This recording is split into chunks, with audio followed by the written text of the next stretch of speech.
All of the wiring on it's good. So now in this demonstration, I just have it hooked up to an external power source. So right here, and then turning on.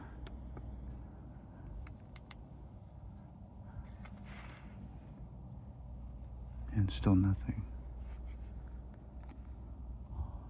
Bizarre. Could be just a faulty one. And I've also ran a test meter from the engine compartment all the way back here, and I was getting sound that it was getting power all the way down here, all the way until it reaches the actual pump itself up in the housing, and that's when the signal would die.